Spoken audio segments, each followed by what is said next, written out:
In this video, I'm going to show you how I think it's worth your while shifting your focus from marketing to a stronger, more powerful approach, which I'm certain will not just earn your business more customers, but better, high quality ones. To prove my point, I'm going to walk you through a real life business case because as we all know, seeing is believing. I'm excited for this one. Let's do this. Hello and welcome to season 2 on the channel, the one where you start building a fundamentally stronger business. I suggest you subscribe or this puppy gets it. So I can pretty much guarantee that if we surveyed the majority of the business leaders population and asked them how to attract new customers for a business like yours or mine, the majority of people surveyed will say better marketing. Have you found though that when you're sitting in your office with the pressures of an underperforming business, that simplistic answer just doesn't cut it? I think you're right to feel that way. Marketing, by its nature, is essentially the art of getting attention. Whether it's through advertisement or social media posts, the core objective is to get you in front of someone who doesn't know about you and motivate them to consider buying from you. The thing is, there's a massive assumption in that your business is worthy of the attention that your marketing efforts are earning for it. That sounds a bit harsh, but if you take an honest view, it's true, isn't it? When we start our businesses, it's a simple gig. Do as much as you can, as tastefully as you can, to get potential customers to notice you and to give your business a try. The customer has no experience working with you, so the decision comes down to a simple, I do like the look of this guy, or not, Jobby. The businesses with slightly more marketing know-how will go a little further than the blanket approach and take time to segment the market to find the potential customer population that is most likely to buy from them. It's in this segment you can apportion the customers to those most ready to buy. Typically of this segment, the top 3%, they're the group that are buying. The next 6 to 7%, they're open to it but aren't really taking any active steps. You then have approximately 30% not thinking about it, 30% that don't think they're interested, and then the final 30% that know they're just not interested and it's just not happening. The idea is if the top tiers of the customer segment are big enough, you then use your marketing message to target them and position your product or services to appeal to them. So where it all starts getting complicated is when, as a business, you've been around for a while, and you now have a base of customers who've used your business and its services. Typically, if the business is sound and there isn't much ado about anything, you can safely assume that a respectable percentage of past customers will come back to use you. So you can safely send them a few emails or maybe some mailers during the year to remind them that you exist, and then keep focusing the mass part of your marketing budget on the new fish in the sea. Where this picture turns into a bit of a nightmare is when you have a large enough and loud enough past customer group who have had a bad experience or two, and they start poisoning the water where you're fishing for new customers with angry, viral social media outbursts, or worse, mainstream media coverage. It's safe to say the incoming customer pipelines are gonna dry up pretty quick. The picture turned into just such a nightmare for the brand Chipotle. Imagine this.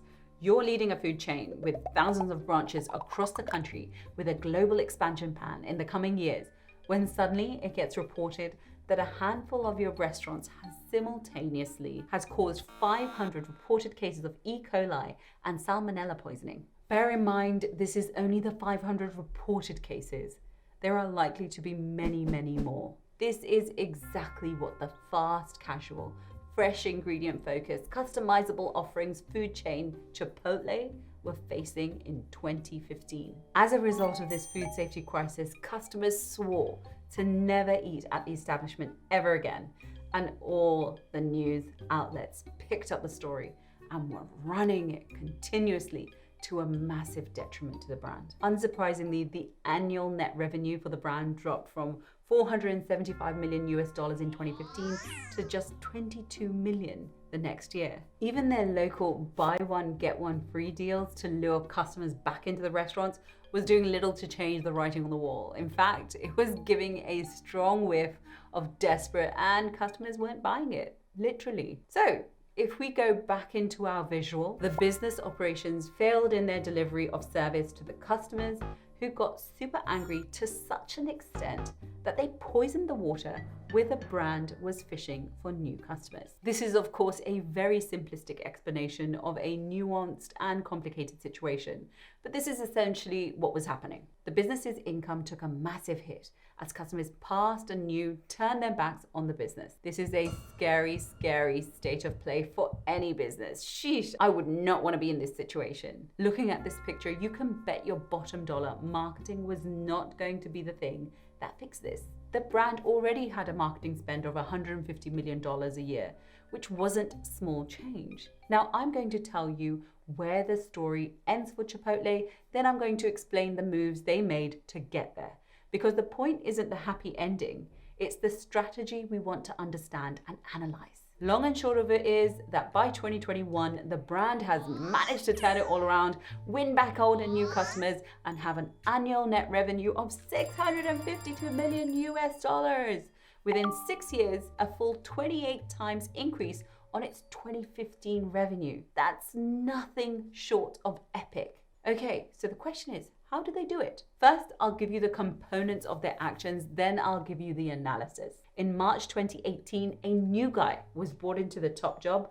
Brian Niccol, the previous CEO of Taco Bell, was brought in to figure out how the brand could possibly chart a path of recovery. One of the first things Niccol did, even before he got the job, was to take out time and visit a number of the restaurants and just observe what was happening on the ground where the direct interaction between the business and its customers was taking place. He reports that what stood out to him the most were the operational issues the business was facing. The lines were slow to move, and even if you'd ordered online, you were still expected to wait in the backed up queue before you were served, making the online order system pointless. When you did reach the top of the line, the service was inconsistent and often pressured. Typically, chain restaurants, they compete on 4 dimensions: quality, value, speed, and customization. Most focus on just 1 or 2 of these things. McDonald's, for example, focuses on value and speed.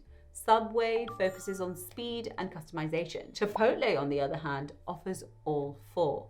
So its team members are required to have a superior understanding of the ingredients and the processes to keep things moving. I mean, think about it. Chipotle's strategy is so much more complicated than their other chain restaurant competitors, since the brand promise requires that fresh meat and produce be cooked from scratch at every location, which necessitates extremely high levels of care. This, coupled with new food safety system checklists and the rapid speed at which the brand had been expanding before the crisis, meaning that training was of a lower quality, meant that on the restaurant floor, the managers and the staff were overwhelmed, anxious, and pressured. It was no surprise the queues were sluggish and the service was inconsistent. After observing the reality of the business, it was then that Nichols and his team got to work. They essentially took action in 5 areas. First, employees were invested in. Training programs to help employees to feel more like chefs rather than food assemblers, and seasonal pocket guides to help team members understand the ingredients reinforced the business's purpose of food with integrity. Team members were encouraged to taste the food they were cooking to make sure that there's enough salt in the rice and not too much coriander in the guacamole. All of this helped encourage a sense of pride in their work, and it became easier to encourage the team to become more customer focused. Managers reminded their teams to ask guests what they thought of the food, whether the balance of the rice and chicken was right, whether they had enough sauce, and then really listen to the feedback. There was a refocus on the brand's original core values. In the face of sales turnover downfall, much of the company was considering whether they should be expanding into maybe breakfast, or switching to frozen food to enhance safety, or offering combo meals the way burger chains do. Nichols explains that it was decided that this distraction from what made customers choose the brand in the first place was an absolute no-go. He explained that we knew not to do any of those things. We just needed to get even better at doing what people already loved us for. In fact, they went even further and decided they would leave their menu as a whole completely untouched. The focus had to be revitalizing the brand and showing the customers they could do better, rather than distracting from the problems with a cosmetic menu change to drive the traffic. This was a bold move, but a strong one to show the brand was not throwing out the baby with the bathwater. Next, digital sales were given the importance it deserved. The pandemic and the overnight doubling and tripling of the requirement for food delivery forced Nichols and his team to accelerate the development of their digital sales platforms. With the help of existing food delivery networks, Chipotle's digital sales grew by 174.1% year over year to 2.8 billion, representing 46.2% of all sales in 2020. Once things opened up after all of the pandemic lockdowns, the online app was further boosted when all 2,400 restaurants were kitted out with a second kitchen at the back of the restaurant, which was to be managed by separate teams that focused exclusively on online orders. I think that's awesome. These restaurants could now offer skip the line pickup, leaving the front-facing staff to focus exclusively on restaurant diners only. Next, the rewards program was started. Although it's late to the whole rewards game, Chipotle today has more than 22 million members in their database, which gives them a platform to directly communicate and build relationships with their customers. The brand is being able to learn better what motivates diners to come to the restaurant, to eat or to place or pick up an order online. The program is still in its early stages, but it's a great step in creating a healthy bond with existing customers and projecting the brand's intention to be a lasting service provider in the marketplace. There's a lot of value to that. And finally, the For Real campaign was rolled out. The driving force behind this campaign was to create somewhat of a culinary culture where the business boldly shared a transparent list of ingredients on their website, in their restaurants, and on social media channels, and especially in their advertising. The idea was to promote itself as a champion for handing back control to the diner about what was being consumed by them and positioning themselves as not needing to rely on any hidden nasties to be tasty. All 5 of these areas are what got Chipotle to turn around its catastrophic descent in 2015 to its meteoric bounce back in 2021. Bloody brilliant. Now let's break this down a bit to understand it. Let's start by drawing a line. Above the line are all the things a business does outwardly to get attention for the business through marketing efforts. Below the line, we have the behind the scenes work on the business and the operational systems and whatnot. Now let's plot all of Chipotle's initiatives here on this graph. The investment with the employees, with the training program and the internal culture shifting, that's definitely a behind the scenes thing. Then we have the refocus on the brand's core values, where they didn't expand product lines to offer breakfast or start using frozen foods, yada, yada, yada. Well, that's behind the scenes too. Next, we had all the work with the digital sales on the app, the ordering and the second kitchens to handle the online orders. Behind the scenes work for sure. Then there is the rewards program, helping them stay connected with customers and to collect data on customer behavior. I'm gonna stick that in behind the scenes too. Only existing customers can join the program, so it's not really a marketing effort. Yeah, behind the scenes. And then finally, we had the For Real campaign with the ingredient transparency thing. Now this is a marketing effort, so we'll plot that above the line. Okay, so I'm trying with all my might not to be all smug when a plan works out, but this visual is the one I want you to take away from this video. Far too many business leaders assume that winning new customers is all about marketing. This graphic shows how much more importance should be given to the behind the scenes business operation side of things. A fundamentally sound business which exceeds expectations is always, I'll say it again for dramatic effect, always going to be the one that beats out the competitors who may have a fancy and slick marketing, but with limited to no business juice behind it. Chipotle managed a business turnaround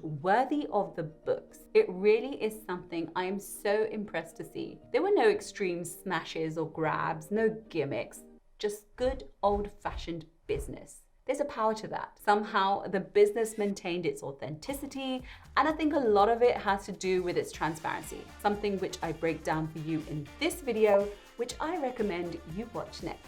Until the next one, you've got this.